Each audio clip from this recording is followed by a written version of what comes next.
At least 5 people were killed and approximately 25 injured when a domestic terrorist stormed into Club Q in Colorado Springs just before midnight on Saturday and opened fire with an AR-15 style rifle.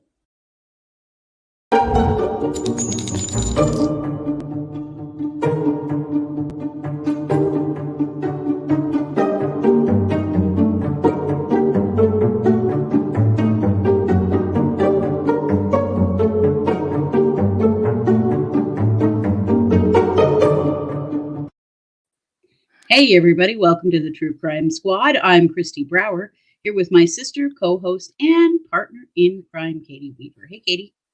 Hello. How's it going? Oh, it's going fine. I mean, my kids are home for Thanksgiving. And Yes. grand dogs. My house is straight chaos. It's Mm-hmm. good. Just feeling really, really sobered today though by Yeah. the shooting in Colorado as well as other events like man, crime's heavy right now. Just Yeah. really Yeah, it is. sobering. Lots of information coming out from Moscow, Idaho. Ugh. More updates about the murders of the college students there. Mhm. So some stuff Mhm. hitting pretty close to home for us. Yeah. Well as the shooting in Virginia Yes. at the college in Virginia where 3 football players were killed. 2 others were shot that have will recover. Yeah. Um, that one is just, as a mom of collegiate athletes, that one too just tears my freaking heart out. All of it. Knock it off, god damn it. Right. Godfrey. Anyway, Right. yeah, just all of them. But that today, the NFL, a lot of NFL teams took steps to honor those collegiate players, which I thought was really cool of them. A lot of them either wore their names on their helmets or on their cleats or on the Mm-hmm. field in some cases. They've really gone out of their way to honor them and their families, which I think is, that's pretty lovely to do. It is, but so unfortunate that these things we have to keep doing things like this Yeah. Yep. because yet again we see no change. Yep. Yeah. Well, let's go ahead and kick this show off with a segment from you. This is we're going to call this a crime update. Yeah.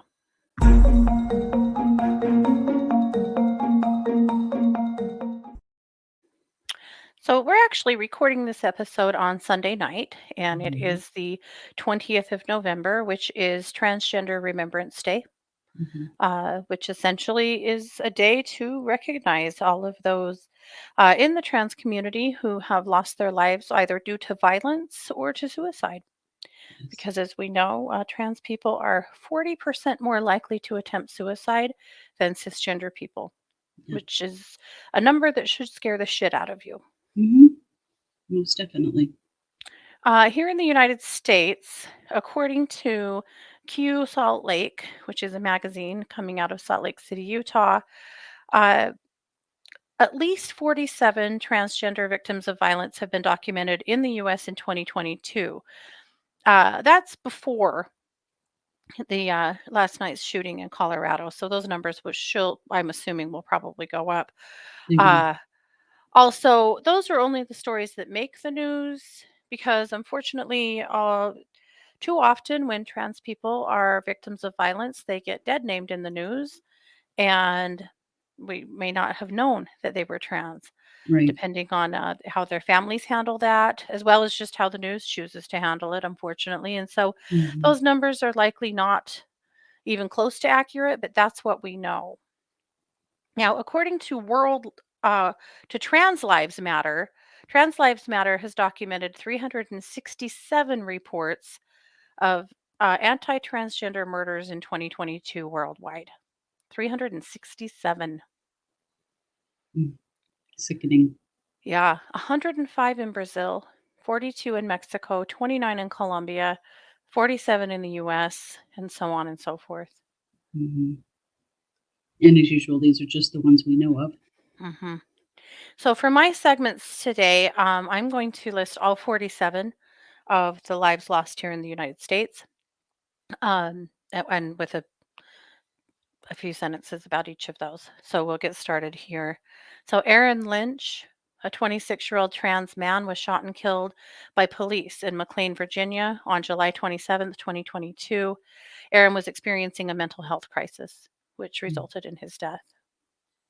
A.C. Morrison, a 30-year-old two-spirit person, was known to be kind-hearted, down-to-earth, joyous, respectful, and a loving soul by her family. She was shot dead in Rapid City, South Dakota on August 21st. Amory Lay, a young Black transgender woman. She graduated from Woodland Hills High in Wilkinsburg. That's a borough bordering Pittsburgh, Pennsylvania. She was a dancer and beloved coach for the Lady Diamonds, a hip-hop and majorette dance team. Mm. Ariana Mitchell, a 17-year-old Black trans girl, recalled by her family as truly funny, unique, and loved by everyone. Ariana Mitchell was shot and killed April 2nd in Hampton, Virginia, after intervening in a fight during a house party. Mm. Asher Garcia, age 14, of Frazee, Minnesota, died by suicide April 21st. The 8th grade student was reportedly dealing with past abuse and a transgender identity that had made him a target of much bullying. Brazil Johnson, and we covered this story. Brazil Johnson, a Black trans woman, was a passionate LGBTQ activist, a beloved daughter, and talented chef. She was killed in Milwaukee, Wisconsin on July 15th, 2022. June 15th, I'm sorry. Brentwood's body was found on March 3rd near dumpsters behind a Seattle, Washington drugstore. They were identified as non-binary and had died from multiple blunt force trauma wounds to the head. Shanalika Dior Hemingway was known for a smile as bright as her future, according to the news. She was raised in New York. She had just graduated from the University of Albany with a bachelor's degree, where she was the recipient of a 2022 Spelman Academic Achievement Award. And she was murdered. Cherry Bush lived in the Sylmer neighborhood of Los Angeles, California, where she was experiencing homelessness. At 48 years old, Bush was shot and killed on July 5th. Cypress Ramos, a 21-year-old Latina trans woman, loved her local LGBTQ plus community in Lubbock, Texas. She was tragically found dead on February 13th. Dee Dee Ricks, a 33-year-old Black transgender woman, was shot and killed in Detroit on August 27th, just before 3:30 a.m. Dee Dee was found in her home in Detroit with gunshot wounds. Dee Dee Hall, 47, of Texas, died in custody soon after she was found walking around a parking lot in sweltering heat. Police restrained her and put her in a spit hood during an altercation. She died in an ambulance en route to the hospital. Destiny Lachey. This is one case where both names are mentioned, and I'm going to trust these guys that this is appropriate. Destiny Lachey / Matthew Ventris of Houston, Texas, appears to have taken their own life after battling depression. At the time they died, they were presenting male and dealing with issues from trying to lose weight and from a lawsuit with the producers of the reality show My 600-Pound Life. I remember this person. They were exploited. I remember that too. Duval Princess, 24, in Jacksonville, Florida. She was a well-known hairstylist and active member of the LGBTQ plus community. She was murdered in Jacksonville. Elise Mallory, 31, of Evanston, Illinois. Her body was found washed up on the shore of Lake Michigan on March 17th after being missing for about 8 days. She was a board member of the Chicago Therapy Collective. Fern Feather. Fern was a trans woman, 29 years old. She was stabbed and killed in Morristown, Vermont on April 12th. Hayden Davis was deeply into fashion and skincare and makeup. She was a 28-year-old Black trans woman that was shot and killed in Detroit on July 25th. Kai Can, 18, of Great Bend, Kansas, died of suicide. In the dorm of his college on March 27th, Kai was studying to be an MLT, but also wanted to be a nurse. Candy Red, who also went by Camilla Marie Swan and Dee Dee, was stabbed after an altercation in Kansas City on July 24th. She was honored as the Black T-Girls Model of the Year at the Transgender Erotica Awards in 2014. Mm. Catherine Katie Newhouse, a 19-year-old Asian American neurodivergent transgender woman from Illinois. She was killed by her father in a murder-suicide in Cherokee County, Georgia. Oh, God. Kennelly Gillick, 26, of Gold Hill, Oregon, died by suicide. The exact circumstances of his death are unknown. Kenyatta Keisha Webster, a Black transgender woman, was found dead in Jackson, Mississippi on March 26th after what was called a robbery homicide. Keisha Chanel Geeter, a 26-year-old Black transgender woman, was traveling with a friend when she was fatally shot in Augusta, Georgia on July 20th. Kitty Monroe, a Black trans woman, was a beloved friend and loving mom to her 4 small dogs named China, Milan, Tokyo, and London. She was shot multiple times in her home after a domestic dispute outside Memphis on June 29th. Maddie Dickens, 28, of Roseville, Minnesota, died of an apparent suicide on May 20th. Her obituary said she was a brilliant physicist, gifted musician, caring sister and daughter, and a passionate advocate for the vulnerable.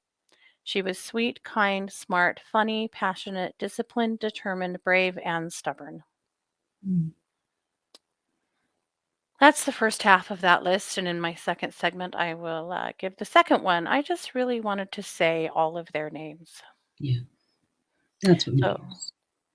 with that, I'm going to kick the mic back over to you for our main case. Yes.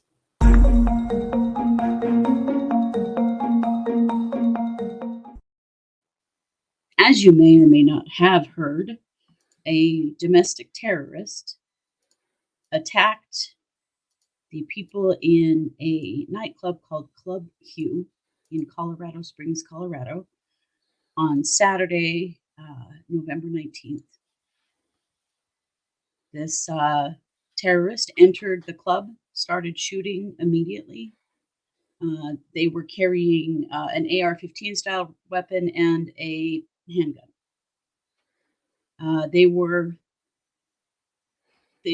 They killed around approximately 5 people and injured approximately 25. Those numbers will change and morph over time. A patron in the club grabbed the terrorist's handgun and hit them with it and knocked him to the ground. And then that patron and another patron held him down until the police came. They are most definitely heroes. We don't even know who they are. We don't know their names. They are. No, that was what the club reported on their Facebook page. Yes. And they are most certainly heroes and saved the lives of untold numbers of people. Yeah, who knows? Who knows how bad it could have gotten? Yeah. You will find that we are not going to say the name of the terrorist and we are not going to use their image. They certainly don't deserve any press. No. For what they've done, other than to be referred to, I think, as a terrorist, because what's happening in these kinds of events is domestic terrorism. And honestly, as your local news reports on this story, if they don't refer to him as a domestic terrorist, correct them. Yeah, absolutely. As your local dignitaries comment on this and send their thoughts and prayers, hold them accountable to call this terrorism. Yeah. Because it is terrorism. It is terrorism. And the big problem that we have in the United States with terrorism is coming from inside the house. Right. And you can find this person's name and their image online in one quick Google search. Mm-hmm. And so if you want to know their name, that's fine. You can get it. But I just am not interested in giving them any press, any fame, anything for what they've done. But I do want to tell you a little bit about them and what we know. so far. And of course, this is very much a developing story. We're recording this on the evening of November 20th. So things are going to change quickly. We're going to learn more things over the next few days. So we'll, of course, be addressing this case again in our case updates show later in the week. But obviously, this is a story that needs to be told over and over again until we get the truth of everything that happened. But here are some things that we do know. Police were able to subdue this person and remove them from the club quite easily. They were taken to a hospital because they were injured. Going to assume the, being hit with the gun and being held down by patrons, that this person was injured.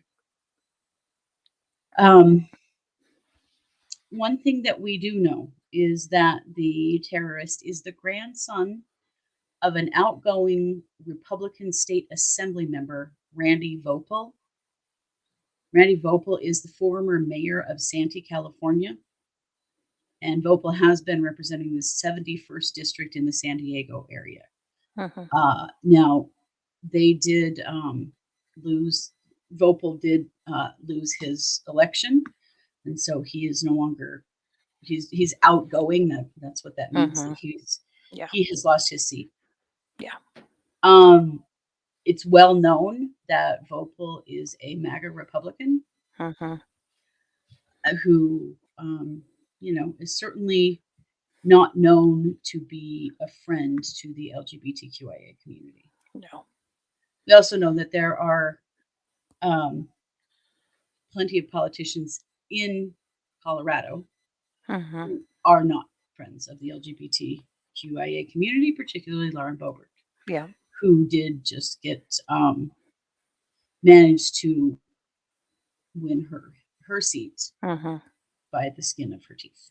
Yeah. She actually had the gall to tweet out her thoughts and prayers and has been smacked down by a large number of people that she has contributed to this problem, that she has contributed to this hate, and that, as a representative from Colorado, her words have contributed to what's happened here. Absolutely. Yeah. I just think that we have to not let people like that off the hook. You do not get to spread hate in your communities and then act surprised when shit like this happens. Exactly. And hide behind thoughts and prayers and, oh gosh, ain't it terrible, with absolutely no solutions in mind. No. None, because you actually don't care at all. This is and only for hateful, optics. rhetoric that has contributed to this. Club Q hosts drag performers. They host all ages drag events during the day. And they had planned a daytime drag event for Transgender Day of Remembrance today. As well as an evening show also for Transgender Day of Remembrance that was for adults. Obviously, neither of those things happened. At the time of this recording, 2 victims have been named. They were both bartenders of Club Q. Oh. Derek Rump and Daniel Aston. Beloved in the club. And Daniel Aston did identify as transgender. So that when you said, that those numbers were going to change after this terrorist event, you're right. Yeah. And there may have been some other victims who were trans as well. We don't know yet. Yet. Some other things we know about the terrorist. In 2021, he was arrested because his mother had reported to police that he was threatening to hurt her with a homemade bomb and multiple weapons. He had a standoff with police in which he was charged with 5 felonies. Oh, jeez. He, however, was never prosecuted for any of those. The case was dropped and the records are sealed. Wow. Now, sealed is strange to me because Right.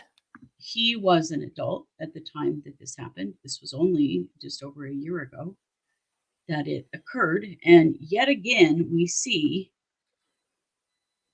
potential terrorists, Telling practicing, us I don't know, exactly who they are. Yeah. yes, telling us exactly who they are Mhm. and getting away with it. Is Mhm. this because his grandfather was an assemblyman in Mhm. California? What was the reason for that? Right.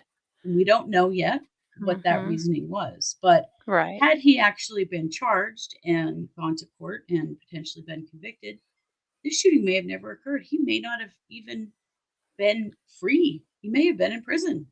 Right. He also had possession of 2 firearms at this time. Mhm. Had he been convicted of the felonies that he was charged with when that event happened, would he have still had those guns? We don't know. We don't know No. those things, but we certainly know that it would be worth, I don't know, officials trying even at all to Mhm. identify people who are dangerous. Oh, it makes me think about the Uvalde shooter and Yeah. all of the clues that he Oh, practically yeah. ran an ad in the newspaper Yeah. to how dangerous he was. Then Yeah. thinking about the kid who shot up the parade earlier Right. this year and all of the things that he had done and said, including police involvement that had gone nowhere Right. when he was very scary at his house. And then, of course, thinking about the kid who shot up the school in out of Detroit in Michigan, Yes. the Crumbly kid that is also gave all the clues, including drawing pictures of himself shooting up the school, Yes. like Robert Cremo Jr., who, in his music videos had videos of himself shooting up a school. I mean, what Yeah. else would they have to do exactly I don't for know. us to listen to them when they tell us who they are? Right. Right. Walk into the police station and tell them. I mean, they literally have done that in one way or another. Mhm. Yeah. The terrorist is 22 years old. Um, there are a few photos that have leaked around the internet. Officials have not released a photo. I don't know for sure if the ones that have been released are accurate or not. Um,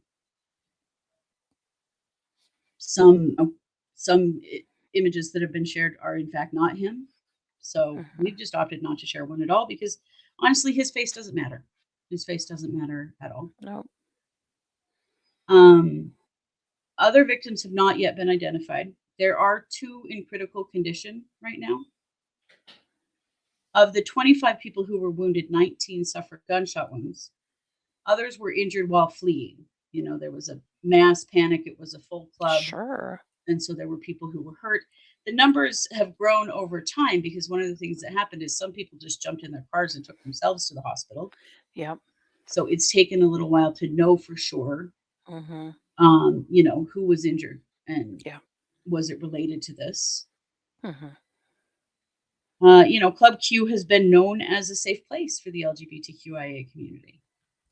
They were hosting a Um, big free Thanksgiving dinner this year yeah, where they were providing, I think, the meat and potatoes, and we're asking everyone to just bring side dishes and do a big potluck to make sure that there were safe and, good places for people to go on Thanksgiving. I mean, for the trans yeah, or for the LGBTQ community, of course, but also for everyone. for Because anyone, you needed honestly, a place to go. that's what you find in the LGBTQ community. It's not Right. just for them, it's for No, everybody. It's a right. safe, accepting place for anybody who needs a Right. safe place to be. I saw somebody on TikTok talking about this tragedy who wasn't there uh, the night of the shooting, but was there the night before, Mhm, saying that this club was really the only safe place in Colorado Springs for mhm, transgender or for gay people to be. Really, the only mhm, guaranteed safe place for them to be, and now that's been stripped away too, and they don't know really what they'll do now. mhm. Who does? Yeah, yeah. Yeah. Um, so far, we know that the terrorist did live in an apartment complex in Colorado Springs. Mhm. It appears that he may have been living with his mother, the mother whom he threatened to harm last year, that they may have actually been living in an apartment together. They weren't at the time that the bomb threats occurred. She was actually renting a room from another woman, and that woman has been interviewed, and she referred to the terrorist as an aggressive person who was, clearly somebody who was dangerous and she didn't want them around. Mhm. After the bomb threat situation happened, his mother moved out and she never saw her again or heard from her again. She did say, though, that about a month ago, police came looking for this person's mother to do a welfare check and see if she was okay. Oh, yikes. And she's no longer living there, and this other woman has never heard from her in a very long time. So Mhm. that's a little concerning. May Yeah, it is. indicate I hope she's something. okay. Yeah. Right, right, and may indicate something was brewing even then. Mhm. Mm. Let's see. Um, why does everything come back to Mormons? I don't know. Um, the we always say that here, but it is because it just kind of does. The Mhm. shooter's mother was known for posting in a Mormon Facebook group in the Colorado Springs area um, about her son and his struggles with mental health issues, Ah. which I find interesting. Mhm. Let's see, what else do we know?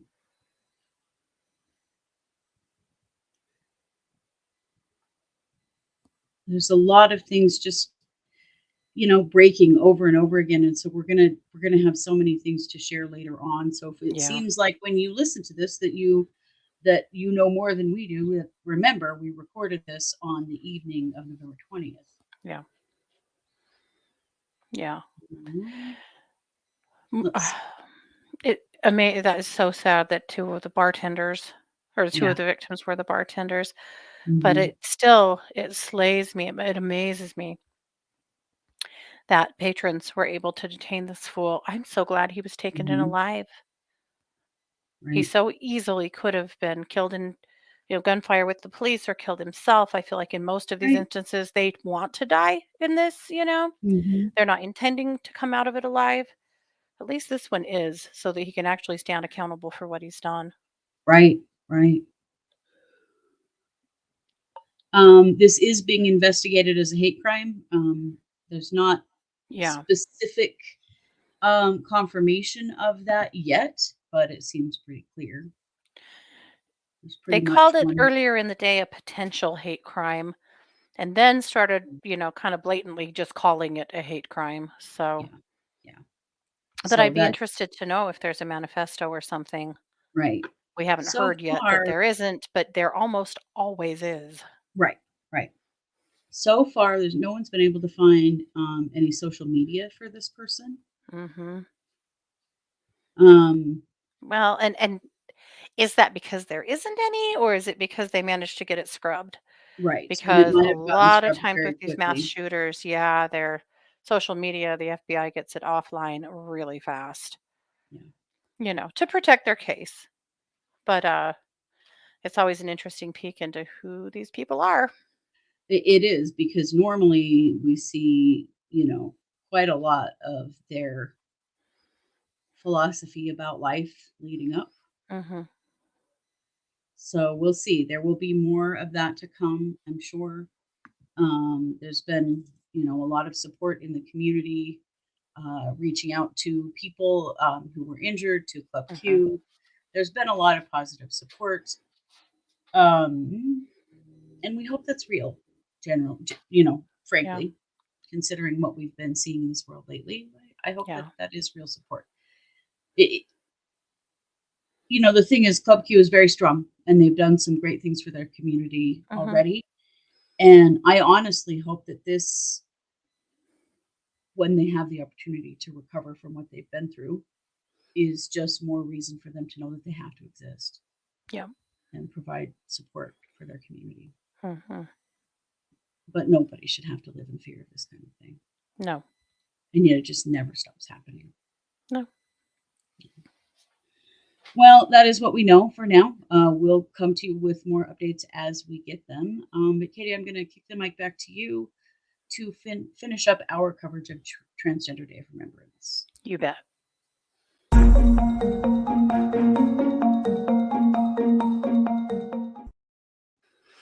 All righty, we're starting with Maddie Hoffman. Maddie Hoffman, a 47-year-old trans woman born in Korea and raised in the U.S. by an adoptive family, was killed by the police during a well-being check at her home in Pennsylvania on May 19th. Maricela Castro was planning a birthday party celebration with friends and family. But on the eve of her birthday on July 29th, she was shot and killed in her neighborhood in Houston, Texas. Martasia Richmond, a Black transgender woman, was killed in Chicago on July 11th. She was found with multiple stab wounds in a residence by police after they responded to a call about a domestic incident. Mm. Matthew Angelo Spampinato, a 21-year-old white trans male, was a victim of a hit-and-run car crash in Newcastle, Delaware on February 9th. Police told the family Matthew was walking in the grass well away from traffic when he was hit. Yeah. He was a barista at Starbucks. Mia Love Parker, a 25-year-old Black trans woman, was fatally shot in Chester, Pennsylvania, while she sat in her car on April 1st, 2022. Milo Winslow, 30, of Lincoln, Nebraska, died by suicide. His final social media posts show a man in great pain over the political debate taking place about the rights of trans people to exist in his city. Maya Allen, who was also known as Regina Allen, was a 35-year-old Black transgender woman who was full of joy and light, according to her family. She was killed on August 29th in Milwaukee. She died from gunshot wounds, but before she died, she was able to tell police in a 911 call where she met her killer and what kind of vehicle he drove. And he was arrested. I studied this case. Naomi Skinner, a 25-year-old Black transgender woman, was described by a friend as being a very outstanding person. She lived a fabulous life. She was shot and killed by her boyfriend on February 12th in Detroit. Nedra Sequence Morris, a 50-year-old Black transgender woman, was a strong, feisty, and opinionated woman and loved talking to her many friends on the phone. On May 14th, 2022, she was fatally shot in Opelika, Florida. Paloma Vasquez, 29, of Houston, Texas, was found dead with a gunshot wound in her apartment on the evening of Saturday, the 26th of February. Paris Rich, 25, of San Diego, California, was found dead in a hotel room on June 13th. Police are investigating her death as a possible homicide. Quinn Maurer Guston loved animals more than anything. She particularly had an affinity for stray cats and took care of a lot of stray and feral cats. She lost her battle with mental health on March 24th. Ray Muscat, who worked at a grocery store, was described by coworkers as a kind soul with a glowing smile. On May 8th, Muscat was shot and killed by his girlfriend in Michigan. Incidentally, the girlfriend also murdered her brother and the next day killed herself. Rexy Q, 26, of Wichita, Kansas, died by suicide. Rexy was passionate about using data analysis to shift public policy. They were a performer, musician, advocate, and strong force in the state of Kansas, pushing for necessary change. But you have to understand that this year particularly, so much cruelty has been thrown at the feet of the transgender community. I would wager that suicides have probably come up. Sasha Mason, 45, died May 13th in Zebulon, North Carolina, after being shot during an armed robbery in her apartment by someone known to her. Samaj Billingslea, a 33-year-old trans man, graduated from Florida Youth Academy before attending Florida State College at Jacksonville. He was found in a Jacksonville, Florida hotel parking lot with multiple gunshot wounds. He died in the hospital. Police have no suspects. Serena Brenneman of Salem, Oregon, died by suicide on September 16th. Charmaine Giselle Marie, a 27-year-old Black transgender woman, was born and raised in Gulfport, Mississippi, and attended Gulfport High School. She worked as a personal care assistant and a certified nursing assistant for 4 years. She was shot and killed in Gulfport on June 21st.